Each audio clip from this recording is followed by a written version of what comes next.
여러분 안녕하십니까? 오늘 온라인 영화 초대 시간입니다. 오늘 얘기할 영화는 케빈에 대하여 라는 영화입니다. 원래 제목은 We Need to Talk About Kevin. 우리는 케빈에 대해서 얘기할 필요가 있다, 이런 뜻이죠. 케빈에 대하여 라는 영화에 대해서 얘기해 보도록 하겠습니다. Stop resisting. 익숙한 거랑 좋아하는 거는 달라. 엄마는 나에게 익숙하지만 나를 좋아하지는 않잖아. 내가 태어나기 전에 엄마는 더 행복했단다. 생각할 시간이 많았을 테니 이제 말해줬으면 해. 왜 그랬니? 처음엔 내가 아는 줄 알았는데 지금은 잘 모르겠어. 이런 대화들이, 이런 대사들이 영화에 나옵니다.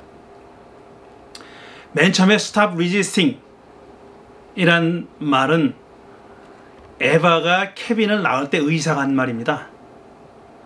그러니까 지금 에바가 resist 하고 있는 거예요. 애기를 안 낳으려고. 애가 나오는데 애기를 안 낳으려고 그렇게 하고 있으니까 의사가 그렇게 얘기하는 거죠. 막지 말라고, 저항하지 말라고 이렇게 얘기한 거고요. 익숙한 거랑 좋아하는 거는 달라. 엄마는 나에게 익숙하지만 날 좋아하지는 않잖아. 이건 케빈이 한 말입니다. 그리고 내가 태어나기 전에 엄마는 더 행복했단다. 이건 엄마인 에바가 케빈에게 한 말이고요. 생각할 시간이 많았을 테니 이제 말해줬으면 해. 왜 그랬니? 이 대사는 영화 끝부분에 엄마인 에바가 케빈에게 물어보는 말입니다. 이에 대한 대답이 바로 이거죠. 처음엔 내가 아는 줄 알았는데 지금은 잘 모르겠어.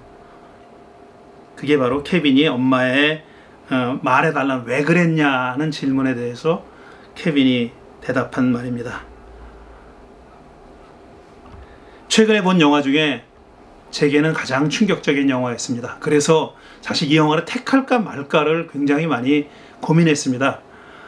제가 우리 교회 식구들에게는, 교회 교인들에게는 지난 주일날 광고를 하면서 오늘 이 영화 얘기를 이제 앞으로 영화 얘기를 하겠다고 광고를 하면서 뭐라 그랬냐면은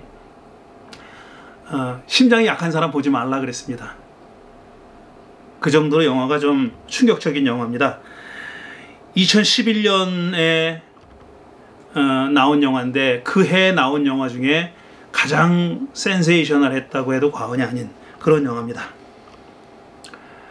누구 말 맞다나 관객들로 하여금 이만큼 화나게 하는 영화도 그리 많지 않을 겁니다.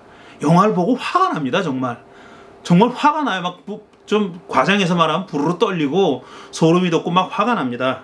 그런데 혼란스러운 건 뭐냐면은 내가 이 누구한테 화를 내야 되지? 이 등장인물 중에 누구를 골라서 화를 내야 될 텐데 딱히 떠오르질 않아요.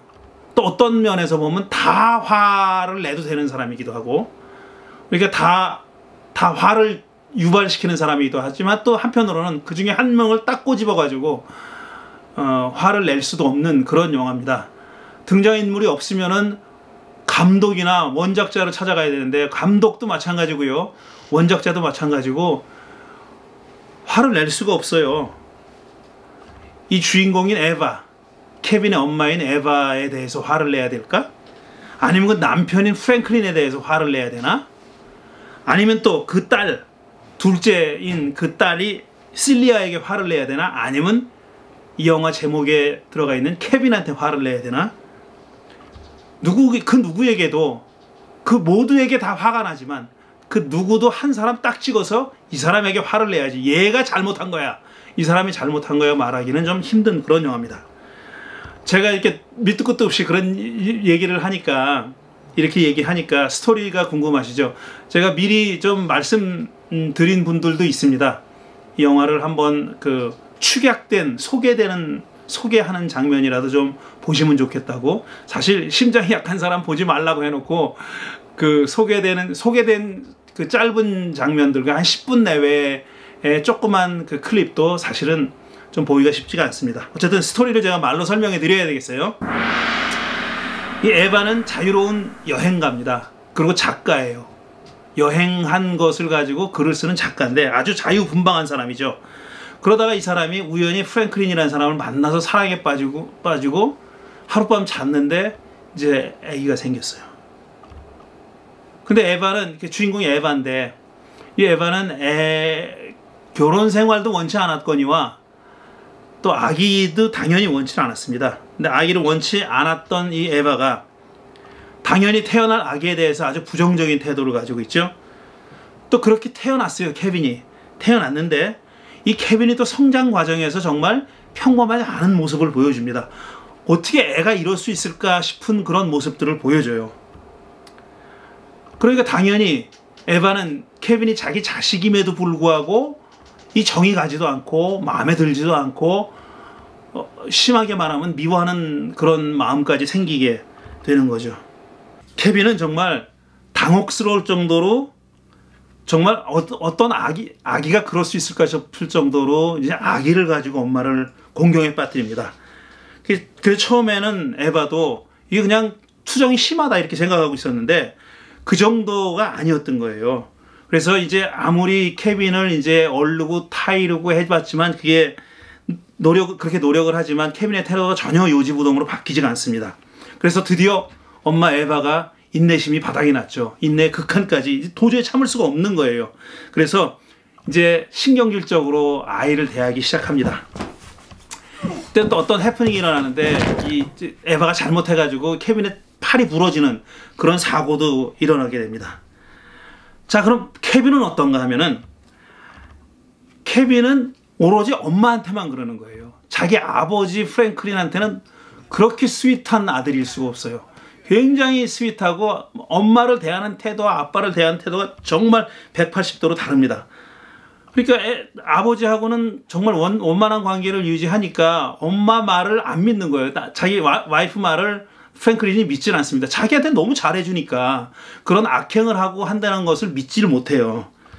그래서 결국 에바하고 프랭클린 관계가 점점 나빠집니다.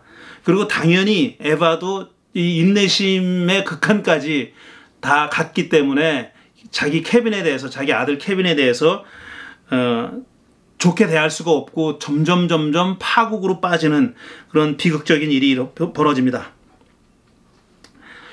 그런데 또 동생이 태어나요. 여자 동생이 실리아라는 동생이 태어납니다. 그렇게 되니까 이 이쁘고 말 잘 듣고 착한 실리아한테 계속 마음이 더 가고 에바는 또 오빠인 케빈은 동생한테 그나마 관심, 뭐 좋은 관심은 아니지만 관심을 빼앗기잖아요. 자기로 향했던 관심을 빼앗기니까 점점 더 나빠집니다. 케빈과의 관계는 점점 더 악화되죠.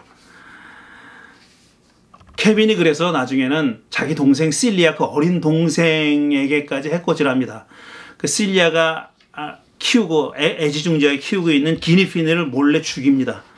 그리고 결국은 이 케빈 때문에 실리아가 한쪽 눈을 실명해요.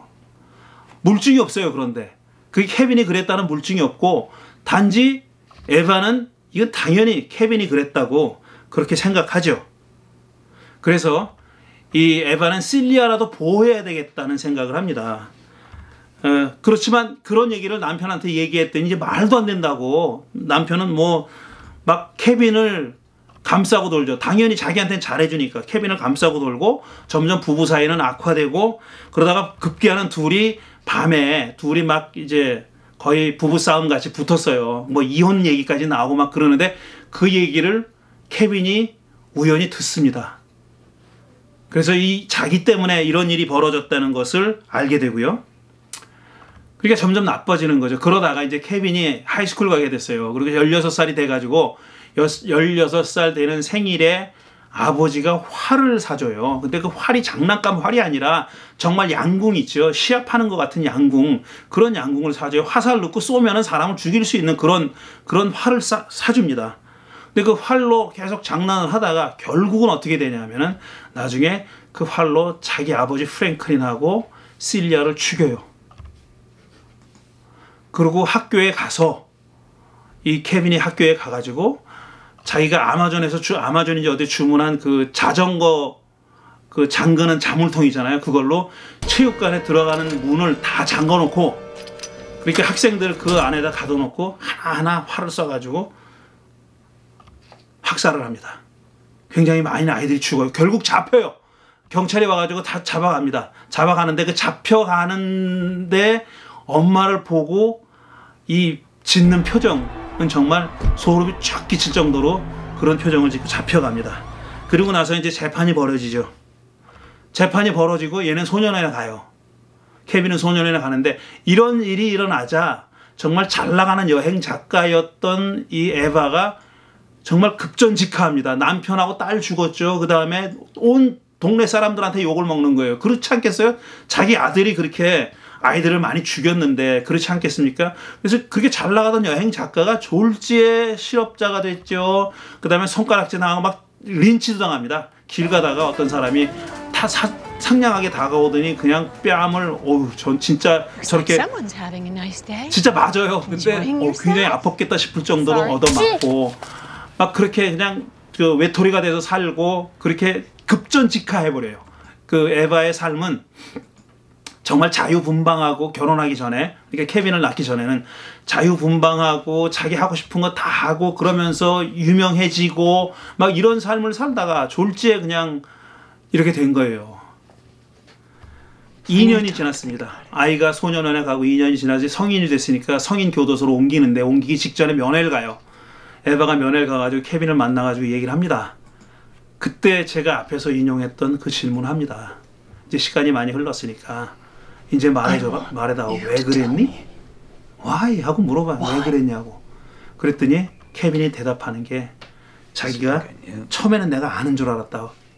그런데 지금 생각해보니까 잘 모르겠다. 이런 대답을 하고 영화가 끝납니다. 제가 중간에 막 그 엄청난 장면들이 많이 나오는데 그런 장면들은 많이 생략해서 그냥 대강의 줄거리만 말씀드렸습니다. 앞에도 말씀드렸듯이 2011년에 칸 영화제에서 처음으로 선보인 영화입니다. 그리고 이 영화는 2011년 나온 영화 중에 최고의 많은 비평가들과 잡지들이 2011년에 나온 최고의 영화 목록에는 꼭 들어가는 그런 영화이기도 합니다. 린 램지라는 영국 출신의 여자 감독이 만들었고요. 그 다음에 이 원작도 We Need to Talk About Kevin입니다. 근데 그 원작도 여자가 쓴 겁니다. 여자가 썼고 그 다음에 우리가 많이 영화를 좋아하는 사람들이 잘 아는 스티븐 소더버그가 제작을 했어요. 그리고 어벤져스 촬영 감독이 감독을 했다는데 제가 촬영 감독까지는 잘 안 보거든요. 영화 작가나 아니면은 감독이나 이런 쪽까지는 보는데 촬영 감독은 이제 시각적인 게 좀 시원찮아가지고 그런지 별로 관심이 없어요. 촬영 감독이 굉장히 유명한 사람이라 그러고요. 또 한 가지 제가 약한 쪽이 음악인데 이게 뭐 라디오 뭐라 그러더라? 라디오헤드라는 그룹이 있나 보죠. 거기에 기타리스트가 음악을 맡았대요. 이 사람이 영화 음악을 많이 했답니다. 아주 유명한 영화 음악 가이기도 하다고 해요. 이런 쟁쟁한 사람들이 이 제작에 참여한 아주 수작입니다. 정말 이 색감이나 저같이 색채에 참 무딘 사람도 눈에 띌 정도로 그렇게 그 색채로 전하고자 하는 메시지가 있는 색깔로 전하고자 하는 메시지가 있는 그런 영화입니다.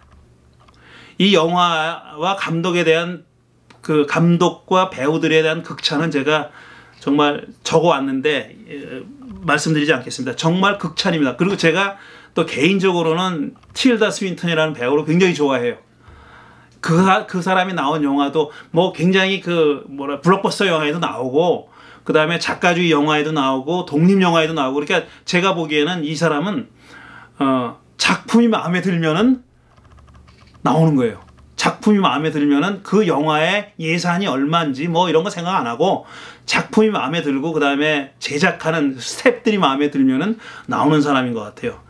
그 봉준호 감독의 설국열차에도 나오잖아요. 이 사람이 나오고요. 뭐 여러 영화에 나옵니다. 제가 이 영화 말고 제일 최근에 본 건 I Am Love라는 영화가 있어요. 자기 아들의 애인하고 바람피는 영화입니다. 근데 그 영화도 굉장히 잘 만든 영화예요. 기가 막히게 잘 만든 영화예요. 그 배우가 틸다 스윈턴이 끌고 가는 영화입니다. 그 영화는 완전히 솔로로 끌고 가는 그런 영화입니다. 제작자들이 한 말, 감독이나 이런 사람들이 한 말을 보면은 이 영화에 참여한 사람들이 어떤 생각을 가지고 이 영화의 제작에 참여했구나 하는 생각을 하게 됩니다. 여자로 살아가면서 갖게 된 개인적인 고민이 자신들을 케빈에 대하여로 이끌었다. 거기에 참여하도록 이끌었다라고 보통 일반적으로 이만하면 일반적인 얘기죠. 림 렌지 감독하고 틸다 스윈턴이 공통적으로 이런 얘기를 했어요. 여자로 살아간다는 것이 어떤 것인지 하는 것에 대한 생각이 자기로 하여금 이 영화에 참여하게 만들었다. 이런 뜻이고요. 제가 인용을 하나 해보죠. 린 램지 감독이 한 말입니다. 아이를 갖는다는 것에 대해 오랫동안 고민했었다. 그러다가 내 아이가 안 좋은 아이로 태어날지도 모른다는 근원적인 두려움이 나의 내면에 있다는 것을 깨달았다. 엄마가 된다는 것에 대한 두려움을 영화를 통해 얘기하고 싶었다. 이렇게 말했습니다. 또 엄마는 누구나 다 가지고 있고 사실은 엄마가 아기를 낳자마자 보는 게 손가락 발가락이라는 말이 있지 않습니까? 그게 아이가 정말 정상적으로 태어날까라는 두려움을 엄마라면 누구나 가지고 있다는 거죠. 대부분은 가지고 있다는 거죠. 이 감독도 마찬가지입니다. 엄마가 된다는 것이 뭐고, 그 다음에 아이를 갖는다는 것이 뭐고, 그 다음에 자기 아이가 어떻게 태어날지 하는 그 막연한 불안감 같은 것을 가지고 있다는 거죠. 그런 두려움이나 불안감을 이 영화를 통해서 표현하고 싶었다는 거고요. 그 다음에 또 틸다 스윈턴이 한 얘기도 있습니다. 이렇게 얘기했어요. 엄마가 될 준비를 미리 완벽하게 해놓고 엄마가 되는 사람은 거의 드물다. 내겐 쌍둥이 남매가 있는데 이 사람이 쌍둥이 남매가 있다는 것도 알게 됐어요. 그 아이를 낳고 처음 봤을 때 너무나 귀엽고 사랑스러웠다. 그런데 동시에 이런 무서운 생각도 들었다. 만약 아이들이 전혀 사랑스럽지 않게 느껴진다면 어떻게 될까? 케빈에 대하여는 그런 감정을 느끼는 엄마에 대해 얘기한다. 정확하게 영화가 그리고 있는 거를 표현했죠. 그러니까 아마 이런 그 메시지를 갖고 있는, 하고자 하는 말이 이런 거니까 이 영화에 참여했다고 생각하고 자기도 그거를 공감하니까 똑같이 느끼니까 이 영화에 참여했다는 얘기입니다. 엄마가 된다는 것, 그리고 엄마로 살아간다는 것, 많은 여자들이 하는 생각입니다. 사실 한 수십 년 전까지만 해도 이건 대부분의 여자들이 하는 생각입니다라고 얘기했겠죠, 제가. 그런데 사실 지금은 그렇지 않죠. 지금은 다 결혼하는 것도 아니고요. 내내 싱글로 비혼으로 사는 사람들도 있지 않습니까? 상당히 많이 있잖아요. 여자분들. 이게 엄마에 관한 얘기고 여성에 관한 얘기니까 여자에만 국한시켜서 얘기해도 싱글로 사는 여자분들이 얼마든지 있습니다. 그 다음에 결혼하고도 아이를 갖지 않기로 하는 그런 분들도 많이 있습니다. 거기에 대해서 무슨 이러쿵저러쿵 얘기하지만 그건 그 사람들이 결정할 문제지 다른 사람들이 누가 거기에 대해서 뭐 감나라 배추나라 못하는 얘기죠.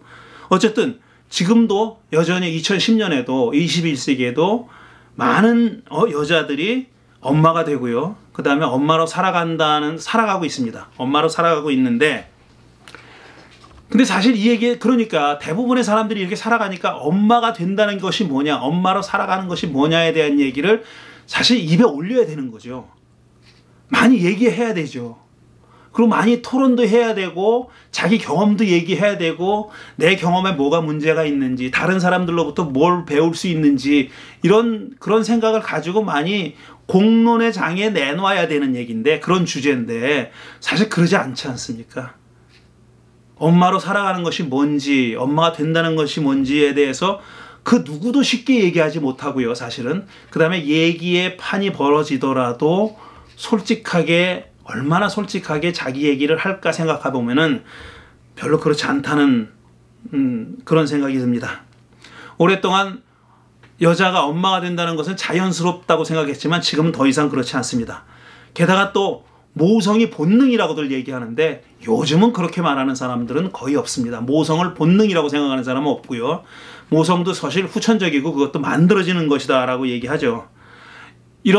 어쨌든 이렇게 많은 것들이 엄마가 된다는 것에 대한 생각들이 많이 변화하고 있지만 변치 않는 사실은 뭐냐면은 거기에 대해서 잘 얘기하지 않으려 한다는 겁니다. 그런데 이 영화는 어떤 점에서는 좀 극단적인 케이스가 되지만 케빈이라고 하는 좀 범상하지 않은, 일반적이지 않은 아이와 그 다음에 에바라고 하는 똑같이 평범하지 않은, 물론 케빈보다는 더 보편적인 쪽에 가깝지만, 그렇지만 좀 특유한, 특별한, 어떤 특별한 개성을 가지고 있는 그런 여자가 엄마가 됐을 때 경험한 얘기, 그런 얘기를 하고 있는 거죠. 그러니까 사람들이 모여서 잘 얘기하려고 하지 않는 주제를 영화가 지금 꺼내놓고 있는 겁니다. 영화 속에 등장하는 주인공들의 심리에 대해서 많은 사람들이, 제가 그 리뷰도 읽어보고 비슷한 거 잡지에 나온 것들 여러 군데 읽어보고, 그 다음에 이 영화가 사실 그 심리학자들의 관심을 많이 끌잖아요. 그래서 심리학자들이 쓴 글들도 많이 있습니다. 그런 것들 읽어보니까 이런 몇 가지 정도의 질문을 제기한다고 보더라고요, 사람들이. 그들이 제기한, 그러니까 리뷰한 사람들이나 관련된 사람들이, 관계자들이 제기한 질문들에 대해서 제가 소개해 드릴게요. 케빈을 임신했을 때 에바의 부정적인 심리 상태, 이렇게 낳고 싶지 않았죠, 사실은. 그런 부정적인 심리 상태가 케빈의 성격을 형성하는데 어떤 영향을 줬을까라는 퀘스천, 그런 질문 있을 수 있잖아요. 저도 보면서 궁금했어요. 이게 과연 얼마나 영향이 있을까? 이 엄마의 심리가 아이한테 어떻게 전달될까? 아니면은 전달된다면은 어떤 임팩트를 줄까? 어떤 영향을 줄까 하는 생각을 했고요. 그 다음에 흔히, 사실 이 말은 조심해야 되는데, 사이코패스, 소시오패스 이런 말 하잖아요. 케빈을 사이코패스라고 봐도 되나? 하는 그런 질문이 있었고요. 만약에 케빈이 사이코패스였다면은, 그가 사이코패스가 된 거는 선천적인가 아니면 후천적인가? 그게 유전인자에 타고난 건가 아니면은 엄마의 부정적인 태도 등 환경에 의해서 그렇게 사이코패스로 자라난 것인가? 이런 질문을 할 수 있는 거죠. 그 다음에 이 굉장히 아버지가 웃기잖아요. 아버지는 정말 하는 역할이 거의 없어요. 아버지가 케빈의 성격을 형성하는데 어떤 영향을 미쳤느냐 하는 것도 질문해 볼 수 있죠. 그 다음에 또, 왜, 저도 가지고 있는 질문인데, 왜 케빈은 아빠하고 동생은 죽였는데 엄마는 살려뒀을까? 증오의 대상이잖아요, 엄마가. 그 다음에 실리아하고 아빠는 관계가 없어요. 자기의 타겟은 엄마입니다. 그게 애증이 됐던 증오가 됐던 뭐가 됐든지 간에 엄마가 유일한 타겟인데 그 타겟만 살려둬요. 그리고 아빠 죽이죠, 여동생 죽이죠, 그 다음에 아무 죄 없는 친구들을, 자기 학교 친구들을 여러 명 죽입니다. 이런 질문들을 가질 수가 있는 거죠. 이런 질문들에 대한 대답을 과연 우리가 이 영화에서 얻을 수 있는지 하는 건 별개의 문제인데, 이런 질문들은 어쨌든 우리가 답을 찾아볼 만한 가치가 있는 그런 질문들이죠. 그 다음에 또 제가 이런 생각을 해봤습니다. 케빈의 입장에서 한번 이 사건 한번 바라보면 어떻게 될까? 케빈의 시각에서, 내가 케빈이라고 거기 빙의해서 생각해보면 어떨까 생각해봤어요. 자, 케빈은 태어나면서부터 엄마 에바에게 사랑받지를 못했어요. 엄마가 자기를 사랑하지 않는 거예요. 대부분의 엄마는 안 그렇잖아요. 엄마는 다 자기 자식을 사랑하죠. 그런데 케빈은 자기가 엄마가 나를 사랑하지 않는구나 느낄 정도로 사랑하지 않아요. 근데 케빈의 입장에서는 자기가 세상에 나와 보니까 엄마가 자기를 사랑하지 않는 거예요. 그러니까 자기가 뭘 잘못해서가 아니라 잘못하기 이전부터 엄마는 자기를 좋아하지 않는 거예요. 이런 사실을, 이런 상황을 케빈이 어떻게 받아들였을까? 그것도 다 커서가 아니라 아주 어렸을 때부터 그게 느껴질 정도로 그렇게 하잖아요. 근데 케빈은 그걸 어떻게 받아들였을까 하는 거예요. 왜 자기가 엄마의 사랑을 받는지 이해 못합니다. 모릅니다. 몰라. 왜 그러는지. 자기가 왜 사랑받지 못하는지 몰라요. 이렇게 그거를 이해하지 못하기 때문에 자기도 엄마가 사랑하지 않을 행동을 하게 되는 건 아닌가. 엄마가 나를 사랑하지 않아. 근데 내가 그 이유를 알면은 아, 그래서 그랬구나. 이해가 되는데 이해도 안 돼요. 그러면은 어떻게 되냐면은 아, 그럼 나는 엄마가 미워할 만한 그런 아이가 돼야 되겠다. 이런 생각하지 않겠냐 하는 거죠. 그러니까 자기가 사랑받지 못한다는 사실을 이해하려면은 자기가 사랑받지 못하는 존재가 되는 거예요. 이건 나중에 좀 얘기하겠지만 그 문학평론가 신형철 씨가 신의 20일에 쓴 긴 평론문에 나오는 그런 얘기입니다. 저는 그 얘기를 보고 신형철 씨를 워낙에 제가 좋아하기도 하고 그의 글을 눈에 띄면 읽는 사람이고 그가 만들어낸 평론집도 다 구입해가지고 다 읽어봤어요. 제가 그 사람이 평한 소설이나 시는 안 읽어봤지만 그 평론은 읽어본 사람입니다. 그렇게 얘기를 했어요. 자신도 이해 못할 행동을 하게 된 거는 자기 자신도 엄마가 사랑할 수가 없는 존재가 되기로 작정했다는 거예요. 그런 얘기를 하는 거죠. 그 다음에 에바의 입장에서 엄마의 입장도 생각해 봐야 되잖아요. 근데 엄마는 굉장히 자유로운 사람이었어요. 사회적으로도 명성이 있는 사람이었고 정말 자유분방한 삶을 사는 사람이었는데 자기 생이 케빈이라는 아이가 생기면서 완전히 바뀌게 된 거죠. 자기가 하고 싶은 거를 다 못하게 된 거예요. 자기가 원하는 삶은 그게 아닌데 그 아이 때문에 원치 않는 삶을 살아야 하게 된 그런 사람입니다. 어떻게 보면은 결혼이 맞지 않는 사람이고 아이를 키우는 일도 맞지 않는 사람이고 그 다음에 가정을 꾸리는 일조차도 사실은 부적합한 사람처럼 보여요. 그리고 영화를 보는 사람들은 아, 모성애가 없다는 생각을 해요. 흔히 우리가 가지고 있는 모성애라는 거 있잖아요. 흔히 가지고 있는 그 모성애가 보이지 않는 그런 사람이에요. 근데 가만히 생각해 보면은 이 사람은 자기가 정말 그 케빈 때문에 정말 원하지 않는 삶을 살게 된 그런 사람이죠. 거기에 대한 어떤 그 뭐라 그럴까, 어딘가 해소해야 될, 어딘가 그 풀어야 할 그런 분노와 증오가 이 사람에게도 있었겠죠.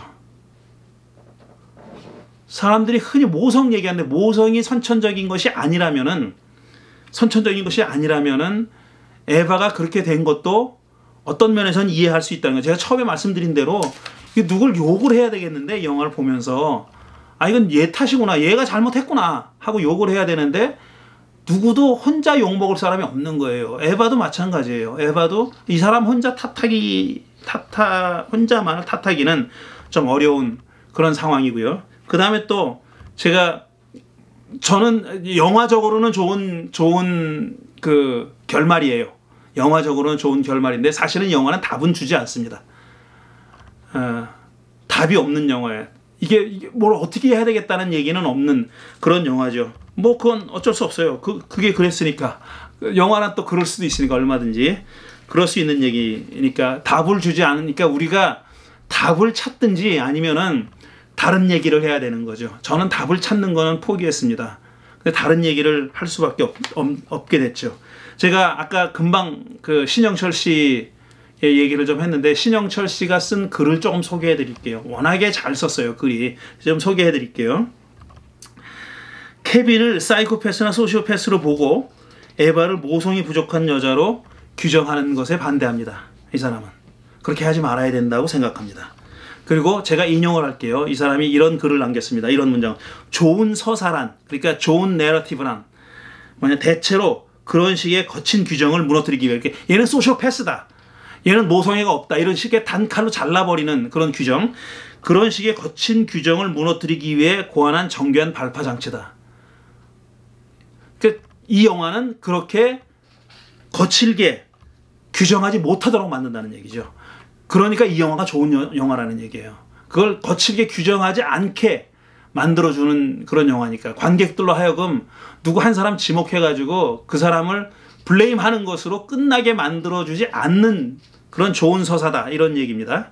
그 다음에 이 사람이 주목한 장면은 에바가 공을 굴리는 장면이 있어요. 앉아가지고 공을 굴리고 주고받고 하는 장면인데 케빈이 영 반응을 안 합니다.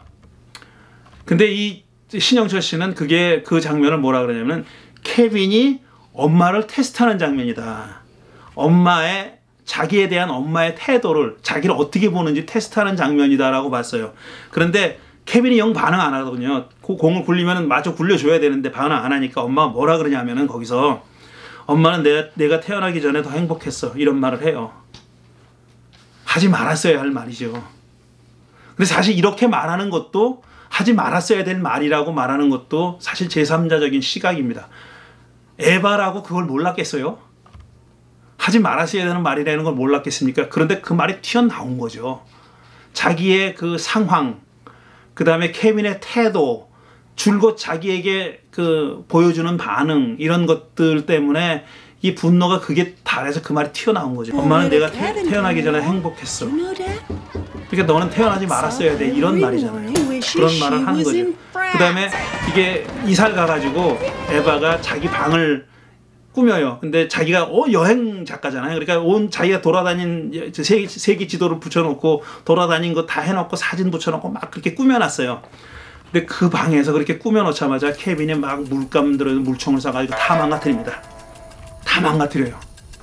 그 에바가 자기만의 공간이라고 생각하고 자기의 이루지 못한 꿈을 투사해서 그 방을 그렇게 꾸며놨는데 그 방을 그냥 순식간에 케빈이 망가뜨리죠. 그래서 저는 그 장면을 보면서 야, 저놈 정말 지독하다 이런 생각을 하면서 봤는데 신영철 씨는 뭐라 그랬냐면 그 장면을 이렇게 해석을 했더라고요. 여행에 관한 거잖아요. 그러니까 케빈은 본능적으로 엄마가 그러는 걸 보고 엄마는 언제든지 나를 버리고 떠날 수 있는 사람이다 라는 인상을 받았을 수 있다는 거죠. 작가는 작가예요. 확실히. 아니, 뛰어난 신영철 씨라면 그냥 작가가 아니지.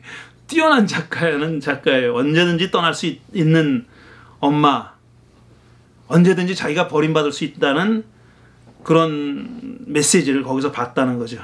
그리고 이 사람은 어떻게 해석을 하냐면 케빈의 그 못된 행동들, 그거는 엄마에 대한 증오에서 나온 거에 분명해요.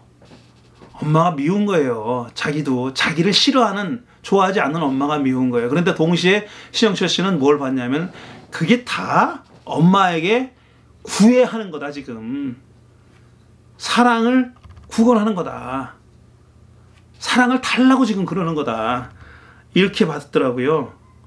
엄마에 대한 어떤 증오에 찬 복수이자 동시에 구애 행위다라는 거죠. 날 좀 봐달라고, 나 여기 있다고, 나를 사랑해달라고 이렇게 막 구애하는 그런 몸짓, 처절한 몸짓이었다라는 거죠. 근데 신영철 작가가 잘 얘기했던 게, 제가 공감하는 게, 그게 구애라는 것을 의식의 수준에서는 케빈도 모르고 에바도 몰랐다는 거죠. 그거는 그의 이 subconscious에서, 이 무의식에서, unconscious 혹은 subconscious에서, 이 conscious 밑에 이게 담겨 있는 거죠. 그게 사랑을 갈구하는 그런 마음이 거기 담겨 있었다는 거죠. 그러니까 이렇게 얘기했습니다. 신영철 씨는 에바에게 죄가 있다면 그녀가 에바라는 죄밖에 없다. 다른 데서 죄를 찾을 수가 없다. 모성이 없는 게 죄일 수는 없지 않느냐. 모성이 없다는 게 죄라고 부를 수는 없지 않느냐. 사랑에 실패한 것이 죄가 아니듯이 모성이 없는 것도 죄가 아니지 않느냐. 그러면서 이런 말을 했습니다. 인용하겠습니다. 엄마는 아들을 사랑하지 않기 때문에 사랑하는 척했고 아들은 엄마를 사랑했기 때문에 사랑하지 않는 척했다. 그리고 그 결과는 파국이었다. 이렇게 영화를 얘기하고 있습니다. 제가 사실 저 혼자 하기가 힘들어서 임상심리학 박사님께 도움을 요청했습니다.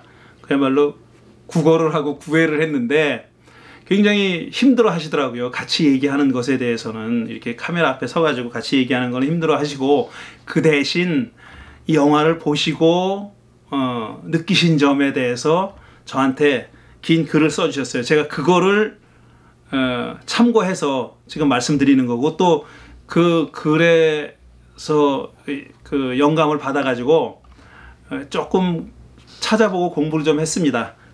그런 내용들을 합쳐서 얘기를 좀 계속해 보겠습니다. 그 임상심리학 박사님도 이 케빈에 대해서 진단명을 붙이는 것이 적절하지 않다. 케빈이 지금 무슨 병을 앓고 있다. 아니면 더 정확하게 이렇게 얘기하셨어요. 소시오패스나 뭐 사이코패스 이런 그 레이블을 붙이는 것이 적절하지 않다. 그건 옳지 않다라고 말씀하셨어요. 이건 아까 신영철 씨가 얘기한 그분은 뭐 전문가는 아니고 문학 비평가지만 한 얘기하고 일맥상통하는 거죠. 그 다음에 그 박사님 얘기는 소시오패스나 그 사이코패스라는 게 정신질환의 진단명이 없대요. 그건 정신병 이름이 아니랍니다. 그러니까 정식 정신병은 아닌 거예요. 그것도 제가 그렇게 알려주셔서 알았고, 그냥 하도 흔히들 얘기하니까 사이코패스네 소시오패스네 뭐 드라마 영화에 보면 엄청 많이 나오잖아요. 그런데 그런 게 정식 그 정신의학계에서 사용하는 병명은 아니라는 걸 알게 됐고요. 그러니까 그런 어떤 진단명도 붙이는 것이 적절하지 않다고 말씀하셨고, 그 다음에 모성 역시 선천적이 아니다. 요즘은 다 그렇게 본다. 심리학에서는 모성은 후천적이라고 그렇게 지적하고요. 또 그분도 질문을 했고 저도 질문했지만 그 분이 궁금증을 가지고 있지만 이 케빈이 이렇게 되는 걸 과연 막을 수 있었을까? 결과론적인 얘기지만 말이에요. 이걸 막을 수 있었을까 하는 질문을 갖게 됩니다. 왜 케빈이 이렇게 됐을까라는 질문도 중요하지만, 그것도 중요하지만 과연 알고 있었다고 해서, 알았다고 해서 막을 수 있었을까? 그것도 좀 의문이긴 합니다. 어디다가 격리시키고 가두지 않는 한 과연 그걸 막을 수 있었을까 싶습니다. 여러분 어떻게 생각하십니까? 영화를 보신 분들은 케빈을 누군가가 막을 수 있었다고 생각하세요? 아니면은 그렇지 않았다고 생각하십니까? 분명한 사실은 뭐냐면은, 저는 확실히 믿는 게 케빈의 이런 성격이 하루아침에 형성된 건 아니다 라는 거고요. 그 다음에 어떤 한두 가지 사건이 케빈을 이렇게 만들었다고는 볼 수 없다라는 겁니다. 16년 동안 살아오는 긴 세월, 상당히 긴 세월 동안에 형성된 성격이지, 이게 어떤 한두 가지의 원인을, 그 어떤 사건, 해프닝을 찾아서 그것 때문에 이렇게 됐다고 말하는 것은 적절치 않다라는 그런 생각을 하게 됐습니다. 그래서 저는 나름대로 이런 영화를 보고 이런 생각을 하게 된 거죠. 이게 원인이 뭐다라는 그 질문에 대한 대답을 하거나, 아니면은 이걸 막을 수 있었을까라는 가상의 질문에 대해서 대답을 찾는 것보다는 뭐가 중요하냐면은, 과연 한 사람이 정신적으로 건강하게 자라고 건강하게 성장하고 건강하게 생활할 수 있을까? 어떻게 하면 그렇게 할 수 있을까? 라는 질문에 대한 답을 찾는 것이 더 우리에게 적절하지 않을까 하는 생각을 했습니다. 그래서 제가 이 영화에 관해서 하려고 하는 얘기도 그 얘기입니다. 영화에 대한 어떤 해설이나 분석보다는 어떻게 하면 우리가 정신적으로 건강한 삶을 살 수 있을까 하는 겁니다. 근데 건강한 삶이라는 것이 그냥 주어지는 건 아닐 거예요. 그 다음에 또 본성적으로, 인간의 본능적으로, 아니면 인간의 그 네이처 안에, 어떤 본성 안에 다 그게 있기 때문에 그냥 저절로 흘러가게 살아도 건강하게 살 수 있다. 저는 그건 아니라고 생각합니다. 물론 보수 기독교가 얘기하듯이 인간이라는 거는 본래 죄인이고 악하게 마련이고, 그래가지고 뭐 예수님의 공로가 아니면은 절대로 모든 인간들은 다 악의 구렁텅이에서 헤어날 수 없다, 그렇게 생각하지도 않습니다. 그것도 아니에요. 또 반대로 인간은 본래 그냥 선하기 때문에 물 흐르는 대로 살면은 다 선하게 살 수 있다, 그것도 아니라고 생각합니다. 우리는 정신적으로 건강하게 살기 위해서는 노력을 해야 된다고 생각해요.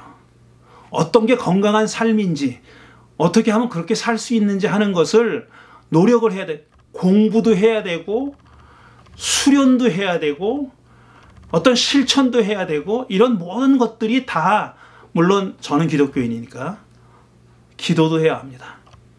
이런 모든 것들이 다 하나로 만들어져서 한 사람이, 또 한 공동체가 건강하게 형성되고 성장하고 살 수 있다, 살아나갈 수 있다, 이렇게 생각하는 사람입니다. 그래서 저한테 도움을 주신 그 심리학자 분이 그래서 어떤 얘기를 하셨냐면 개성화라는 얘기를 하셨어요. 칼 구스타프 융의 개성화. 우리말로는 개체화, 개성화. 개체화보다는 개성화가 낫겠죠. individuation 프로세스. 그러니까 개성화 과정이라는 얘기를 하셨어요. 근데 그분은 개성화 과정을 제가 잘 안다고 생각하시고 설명도 없이 하셔가지고 제가 막 찾아봤습니다. 이게 뭐지? 칼 구스타프 융의 개성화 과정이라는 게 뭐지? 하고 찾아봤는데, 그래서 아티클도 몇 번 읽어보고, 제가 뭐 책을 읽을 시간은 없었고요.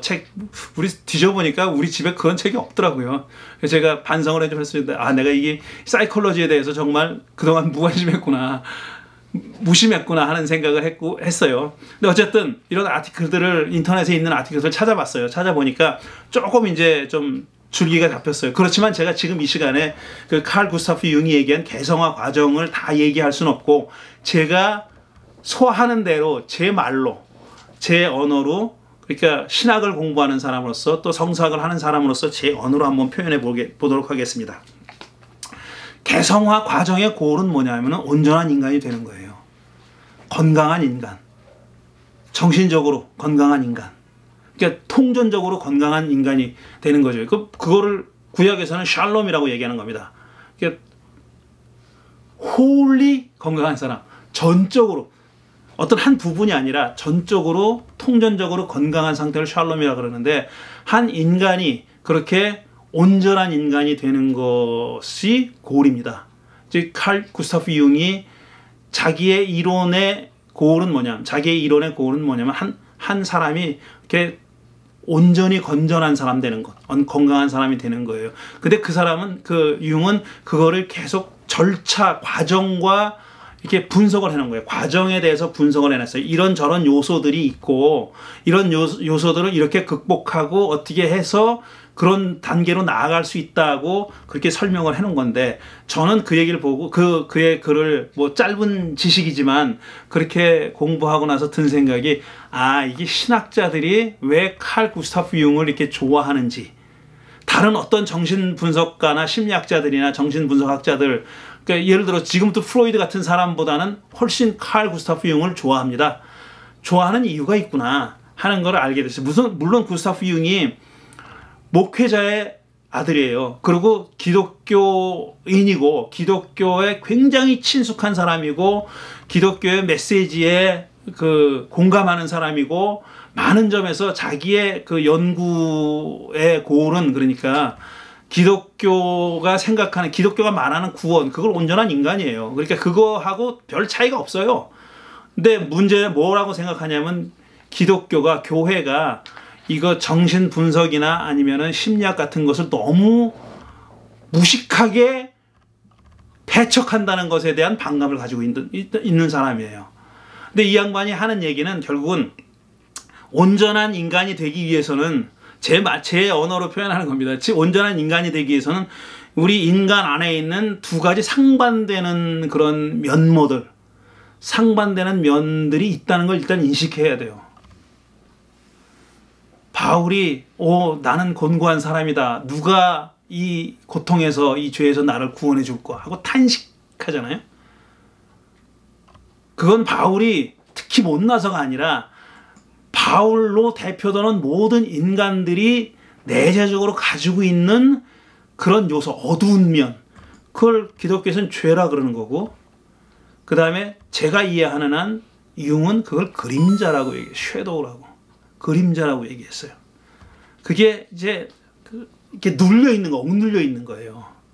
이게 발현되지 않고, 그 다음에 이 억눌려 있는, 부정적이기 때문에, 아니면 발현되지 않았기 때문에 억눌려 있는 그런 면이 있다는 겁니다. 근데 그걸 없애려고 노력해서는 안 되는 거예요. 그 존재를 일단 인정해야 돼요. 우리 인간이 그런 존재라는 걸 인정해야 돼요. 그러니까 우리 기독교적으로 얘기해도 우리 인간이 죄인이라는 것, 죄라는 것을 가지고 있다. 우리 인성 안에는 그런 어두운 그림자가 있다는 것을 인정하는 것이 필요하고, 그걸 없앨 수 있다고 생각하지 말고 그것의 존재를 인정하고 관련을 잘 맺어야 되는 겁니다.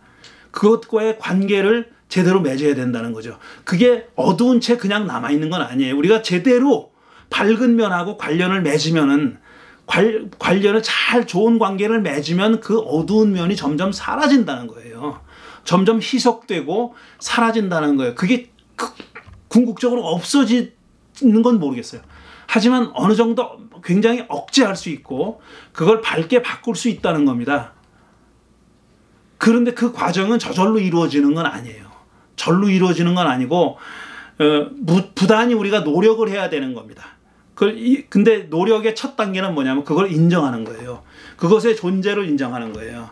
그것이 우리가 어떤 그 박멸해야 될 기생충 같은 게 아니라 모든 사람 안에 있는 어떤 그 그림자다, 어려움이다, 어두움이다, 이런 걸 인정하는 것이 필요하고 그것과 잘 지내야 되는 겁니다. 저는 옛날에 그 사귀어야 된다는 말을 했는데 좀 지나친 말 같기도 하고 좀 그러네요. 어쨌든 그것과 잘 공존하는 법을 배워야 되고 잘 사귀어야 된다는 거예요. 또 한 가지 면은 뭐냐면은 우리 사람들은 다 사회생활을 하기 때문에 작은 가족이라는 공동체에서부터 뭐 교회가 됐든 직장이 됐든 우리가 여러 공동체에 속해 있잖아요. 그러니까 자기가 사회를 향해서 공동체를 향해서 드러내는 얼굴이 있습니다. 그건 뭐냐면 사회가 기대하는 것이기도 해요. 사회의 기대에 맞춰주고 싶어하는 그런 욕망도 있죠, 우리가. 그러니까 우리가 그 대외적으로 보여주고 싶어하는 얼굴이 있어요. 그거를 이 양반 칼 구스타프 융은 뭐라는 페르소나라고 부르는 거예요. 페르소나. 가면이죠. 마스크라는 뜻이죠. 그게 있어요. 근데 그게 있다는 걸 인정해야 돼요. 그것도 역시 마찬가지입니다. 근데 그걸 부정해서도 안 되고 그 다음에 그게 나의 전체라고 생각해서도 안 돼요. 그건 불가결한 겁니다.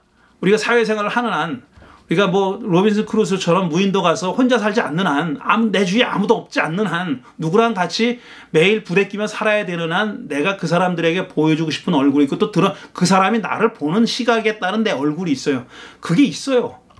내가 보여주고 싶은 거하고 그 다음에 그 사람이 보는 거랑 다를 수도 있지만 어쨌든 그게 있는데 그게 나의 전부가 아니다라는 생각은 가지고 있어야 된다는 거죠. 내가 그거여야 된다는 생각을 해서는 안 돼요. 그리고 그 괴리를 인정하고 괴리를 인정하지 않으면요 상당히 비극적인 일도 많이 생깁니다. 내가 사실 걔가 아닌데 그게 아닌데 다른 사람들이 다 그걸로 생각하기 때문에 나도 그걸로 생각하는 거예요. 근데 그 모습이 다른 사람에게 굉장히 부정적으로 비춰질 수 있잖아요. 아, 저놈 알고 보니까 그런 놈이 아니었네. 아, 쟤는 원래 그런 애야. 등등. 그 사람들이 나에게 붙여놓은 레이블이 있잖아요. 근데 그건 그 사람이 붙여놓은 레이블이에요. 아니면은 내가 나 자신에 대해서 붙여놓은 레이블에 불과합니다. 그게 나가 아니에요. 근데 그걸 자기가 동화시키면은, 동일시하면은 자기가 그렇다고 생각하는 거예요. 거기서 벗어나지 못하면은 굉장히 비극적인 사태도 생깁니다. 많은 경우에 아니면 많은 경우란 아니면 적지 않은 경우에 어떤 극단적인 결정을 하는 사람들 있잖아요. 극단적인 결단을 하는 사람들 가운데서는 그런 사람들도 많이 있다는 거예요. 그게 내가 아니라는 생각을 못 하는 거예요. 나는 따로 있는 거예요. 근데 그게 맞으면 인디비주에이션이 잘 안 된 거예요. 개성화 과정을 잘 밟지 못하고 있기 때문에 그게 분리되어 있다는 것을 별개라는 것, 물론 연결되어 있지만 같은 게 아니라는 생각을 못하기 때문에 그렇게 되는 거죠. 제가 두 가지 말씀을 드렸습니다. 지금 융이 페르소나라고 얘기했던 거, 그 다음에 그림자라고 얘기했던 게 그게 전부 다 신학적으로도 오랫동안 우리가 생각해왔고 설명해 왔던 거예요. 그걸 인식해 왔던 그런 내용입니다. 근데 우리 기독교에서는 그거를 이제 그걸 구원이라고 하는 어떤 고를 향해서 우리가 나가는 건데 융이 기독교에 대해서 굉장히 비판하고 있는 것도 마찬가지인데 우린 그거를 전부 다 어떤 타력적인 거, 그 다음에 교리적인 어떤 교리에 대한 동의, 내가 이렇게 고백하는 거, 외적인 거, 그러니까 한마디로 융식으로 얘기하면은 외적인 것이 나를 표현해 준다고 생각해요. 그 다음에 신앙도 어떤 내적인 그 절대자와의 교류, 커뮤니케이션, 교류 이런 게 없이 어떤 외적인 고백이나 겉으로 드러난 어떤 기독교인으로서의 행동, 실천 이런 것이 그 사람의 신앙의 가장 중요한 핵심이라고 생각한다는 거죠. 그게 셀프라고 생각하는 거예요. 셀프. 자아라고, 자기라고 생각하는 거예요. 그게 아니라는 거예요. 그 사람은. 그런 다 외적인 것들이 물론 중요하지만 그게 전부 다가 아니라는 생각이 중요하다는 거죠. 기독교식으로 얘기하면 하나님과의 어떤 방식으로든지 소통하고 교류하고 거기서부터 나의 인격이 변화되려고 하는 어떤 그 수행과 노력 이런 것이 없이는 우리가 생각하는 기독교식으로 얘기하면 구원, salvation 아니면 이 융이 얘기하고 있는 그런 self, 자기가 되는 것, individuation 프로세스를 다 거쳐서 온전히 자기가 되는 것. 그러니까 그 사람은 뭐 여러 가지로 얘기했어요. 이 상극되는 것들이 다 서로 이렇게 교류하는 것, 무의식과 의식이 서로 별개가 아니라 서로 적대하지 않고 서로 소통하는 것, 교통하는 것 이런 것들 얘기해서 그게 소위 이제 셀프가 되는 과정이라고 그렇게 얘기했는데 저는 그게 우리 그리스도인들이 얘기하는 구원과 그렇게 크게 다르지 않다고 생각합니다. 절대로 크게 다르지 않다고 생각해요. 그래서 이 영화를 보고 그 다음에 이 영화가 촉발해가지고 제가 아주 잠깐이나마 칼 구스타프 융이라고 하는 그 사람의 학자의 이론을 살펴보면서 얻은 결론이 이것입니다. 저는 융이 제가 지금 말씀 안 드렸지만 융이 기독교인들이 성서를 읽는 방법이나 아니면 기독교 신앙을 가지고 신앙에 대한 태도 같은 것을 굉장히 비판합니다. 굉장히 비판적으로 얘기하는데 물론 비판만 하는 게 아니라 자기 나름의 방식을 얘기하죠. 저는 거기에 뭐 거의 뭐 100% 동의하고 있어요. 신앙은 그런 게 아니다라고 얘기하는 거예요. 신앙은 그런 게 아니다. 그런 외적인 것이 아니다. 라고 하는 말에 전적으로 동의하고 그래서 많은 경우에 자꾸 이런 걸 구별한단 말이에요. 우리 기독교인들이. 우리 기독교인? 아니에요. 기독교인 아닌 사람이 있는데 기독교인들이 구별하는데 뭐라고 얘기하냐면 기독교는 불교하고 다르다. 불교는 자력구원이고 타력구원이 이따우 이분법을 아직도 가지고 있어요. 기독교는 타력구원이래. 다 주어지는 걸로. 하나님 우리에게 주어지는 하나님이 구원을 선물로 주는 거지. 네가 뭐 잘해가지고 얻는 게 아니다. 네가 뭐 노력해서 얻는 게 아니다. 근데 불교는 그걸 지가 뭐 잘났다고 노력해서 얻는다고 믿는다고 잘못됐다고 이렇게 얘기하는데 웃기는 소리 하지 마세요. 불교가 그렇게 얘기하지도 않거니와 기독교의 기본 메시지 그게 아니에요. 가만히 앉아가지고 멀뚱멀뚱 눈만 꿈뻑꿈뻑 하고 있으면은 하나님이 구원 갖다 준다. 예수 그리스도가 나의 구세주다라고 고백만 하면 구원이 아닌 밤중에 떡처럼 굴러 들어온다. 그렇게 살지 마세요. 그거 아닙니다. 절대로. 그거 아니에요.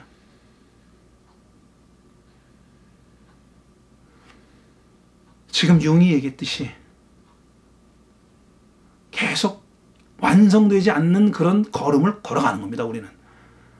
우리가 하나님 품에 안길 때까지 계속 그런 바른 길을 찾아서 온전한 인성, 온전한 자기, 온전한 나가 되기 위해서 그걸 기독교식으로 표현해 볼까요? 하나님 앞에 온전히 설 수 있는 인간이 되기 위해서 계속 나를 갈고 닦고 이렇게 훈련하고 깨트리고 깨지고 찢어지기도 하고 그 다음에 상처를 치유하기도 하면서 나아가는 길이에요.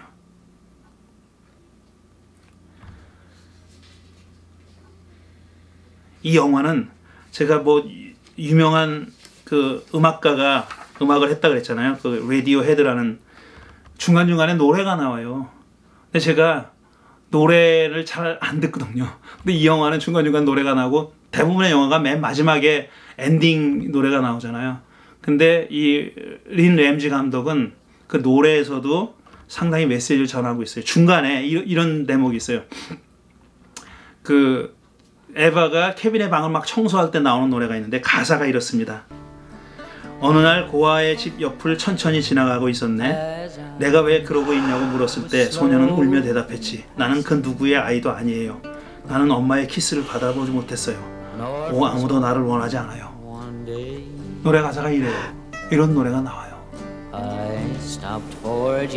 지금 케빈이 놓여있는 상태를 그렇게 얘기하고 있는 거예요. 그리고 마지막 엔딩송에서는 이런 가사가 나옵니다.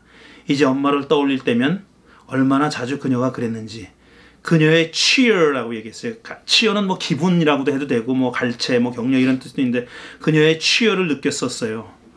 내 이상한 마음은 잘못된 방향으로 가고 있었네. 이렇게 마지막 엔딩이에요. 그러니까 케빈이 내가 확실히 아는 줄 알았는데 지금 보니까 확실하지 않다고 얘기하고 나서 한 얘기예요. 케빈이 지금 노래 가사가 이래. 내가 잘못된 방향으로 가고 있었네 라는 노래랑 저는 여기도 메시지가 담겨 있다고 생각해요. 지금 영화는 답을 안 내주고 있지만, 답을 주지 않고 있지만 왜 이런 일이 일어났는지, 왜 케빈이 이렇게 됐는지 답을 주지 않지만 분명히 답을 우리 관객을 포함한 우리 모두가 스스로 끊임없이 찾아가는 과정이다. 나는 잘못된 방향으로 가고 있었네. 이제부터는 바른 길을 찾아야 되겠다라는 그런 뜻이 담겨있는 그런 노래라고 읽었습니다. 저는 영화를 이렇게 봤습니다. 두서없이 얘기했는데 다시 말씀드립니다. 심장이 약하신 분은 보지 마십시오. 그리고 유튜브에 들어가시면 짧은 영화 줄거리를 소개하는 것들도 있습니다. 잠깐 아주 짧은 코멘트를 담아서 하는 것들도 있으니까 그걸 한번 찾아보실 수도 있겠습니다. 오늘 영화 얘기는 여기까지 하겠습니다. 저도 역시 결론은 없고 그 구스타프 융이라는 사람의 이론을 빌어서 우리가 늘 아직까지 해왔듯이 하나의 참된 기독교인으로서 살아왔듯이 그런 노력을 계속해 나가자고 여러분께 권고하고 싶습니다. 오늘 얘기 이것으로 마치겠습니다. 고맙습니다.